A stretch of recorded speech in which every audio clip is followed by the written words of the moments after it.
آسمان سے اتاری گئی ایک لذیذ اور معجزاتی غذا۔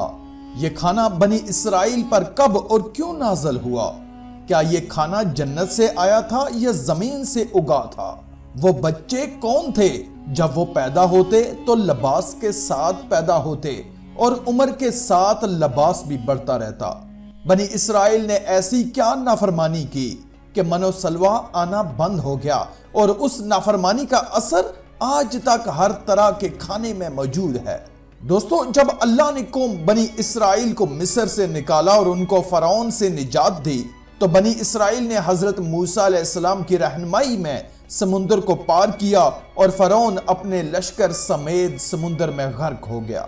جب حضرت موسیٰ علیہ السلام کو کچھ اطمینان ہوا تو اللہ کا حکم ہوا کہ آپ بنی اسرائیل کے اس لشکر کو لے کر ارض مقدس یعنی شام میں داخل ہو جائیں، جس مقدس سرزمین کا وعدہ بنی اسرائیل سے کیا گیا تھا اور جو ان کو عطا کی جانے والی تھی۔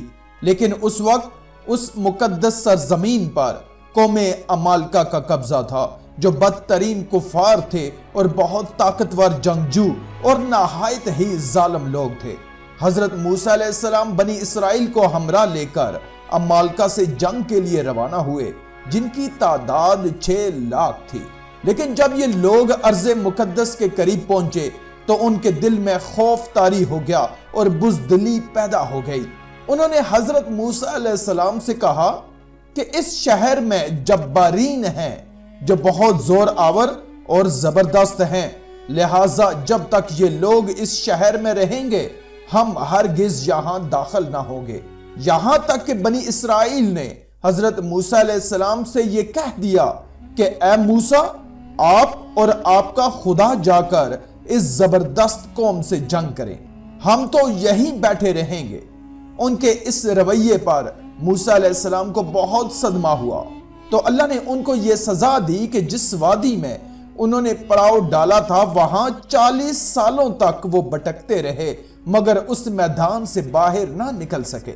یہ لوگ سامان اٹھا کر سارا دن چلنے کے بعد رات میں کسی جگہ ٹھہر جاتے اور جب صبح ہوتی تو وہیں موجود ہوتے جہاں سے چلے تھے۔ اس جگہ کو میدان تیہ کہا جاتا ہے، جو 27 میل کے رقبے پر مشتمل تھا۔ لہٰذا بنی اسرائیل اب اس میدان میں پھنس چکے تھے اور 1 ہفتے میں سب کا سامان ختم ہو گیا۔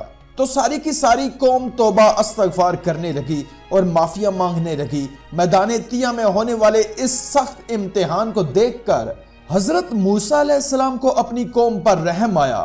حضرت سیدنا موسیٰ علیہ السلام کی دعا سے بنی اسرائیل کے لیے اللہ نے بے شمار عطائیں نازل فرمائیں۔ جب بنی اسرائیل کو پیاس کی شدت محسوس ہوئی تو حضرت موسیٰ علیہ السلام نے اللہ کے حکم سے ایک سفید پتھر پر اپنی جنتی لاٹھی ماری، تو بنی اسرائیل کے 12 قبیلوں کے لیے 12 چشمے جاری ہو جاتے۔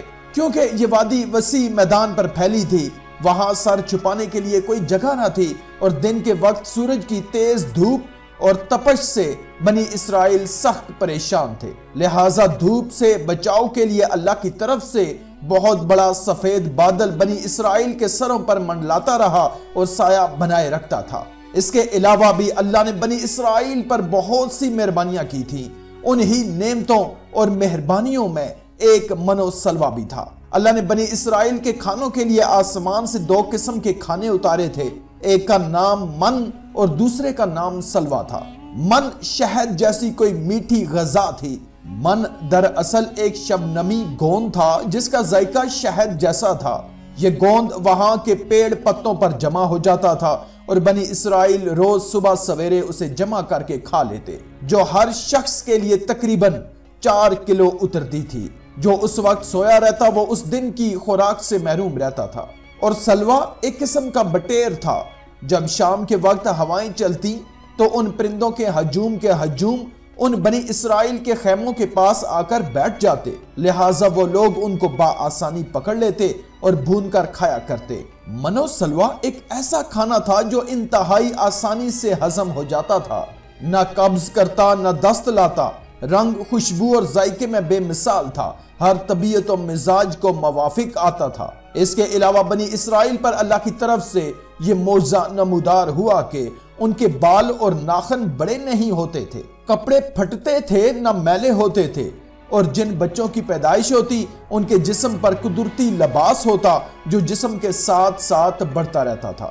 اس طرح اس وادی تیاں میں بنی اسرائیل من و سلوہ اور تازہ پانی کے چشموں کے سہارے بہترین زندگی گزار رہے تھے۔ حضرت موسیٰ علیہ السلام کا یہ حکم تھا کہ تم روزانہ من و سلوہ کو کھا لیا کرو اور کل کے لیے اس کا ہرگز ذخیرہ نہ کرنا۔ مگر بعض لوگوں کو یہ ڈر لگنے لگا کہ اگر کسی دن من و سلوہ نہ اترا تو ہم لوگ اس ٹٹیل میدان میں بھوکے مر جائیں گے۔ تو ان لوگوں نے دماغ لگایا اور من و سلوہ میں سے کچھ ان لوگوں نے چھپا کر کل کے لیے رکھ لیا۔ لہٰذا موسیٰ علیہ السلام اور اللہ کی نافرمانی کرنے کی وجہ سے ایسی نحوست پھیل گئی کہ جو کچھ لوگوں نے کل کے لیے چھپا کر رکھا تھا وہ سب سڑ گیا اور آئندہ کے لیے من و سلوہ کا اترنا بھی بند ہو گیا۔ لہٰذا حدیث مبارکہ میں فرمان مصطفیٰ صلی اللہ علیہ وآلہ وسلم ہے کہ اگر بنی اسرائیل نہ ہوتے تو کبھی کھانا خراب ہوتا نہ گوشت سڑتا۔ کھانے کا خراب ہونا اور گوشت کا سڑنا اسی دن سے شروع ہوا۔ دنیا کی مختلف قوموں اور مذہبوں میں بھی آسمان سے اترنے والی غذاؤں کا ذکر ملتا ہے۔ بدھ مت کی روایتوں کے مطابق جب دنیا کا ایک چکر ختم ہوتا ہے تو آسمان سے غذا برسنے لگتی ہے۔ اسی طرح ہندوؤں کی کتابوں میں بھی بادلوں سے شہد برسنے کا ذکر ملتا ہے۔ خیر دوستو، بنی اسرائیل 40 سال تک جلا وطنی کے دور میں یہ آسمانی رزق کھاتے رہے، پھر اس سادہ کھانے کے بجائے انواع و اقسام کے کھانے چاہتے تھے۔ وہ من و سلوہ سے نہ خوش تھے اور اس کا مذاق اڑاتے تھے، نہ شکری کرتے تھے، ان کو انواع و اقسام کا رزق چاہیے تھا۔ بنی اسرائیل کی قوم کہتی تھی کہ موسیٰ علیہ السلام کا رب کنجوس ہے جس کے پاس ان کے لیے من و سلوہ کے علاوہ اور کچھ نہیں۔ بنی اسرائیل اپنی اس سوچ اور ناشکری کی وجہ سے مغضوب ہوئی، لیکن ہم مغضوب ہونا نہیں چاہتے، اس لیے رزق کی خاطر ہمیں آنے والے دنوں کی فکر کرنے کی ضرورت نہیں، کیونکہ خداوند پر بھروسہ رکھنے والوں کو وہ غیب سے رزق عطا کرتا ہے۔ مشکلیں چاہے جتنی بھی بڑی کیوں نہ ہو، ہمیں بس یہ یاد رکھنا چاہیے کہ ان مشکلوں سے بھی بڑا ہمارا پروردگار ہے جس کے لیے کچھ بھی ناممکن نہیں۔ آخر میں اللہ رب العزت سے دعا ہے کہ اللہ تعالی ہمیں نیک اعمال کرنے اور برائی سے بچنے اور بچانے کی توفیق عطا فرمائے۔ آمین یا رب العالمین۔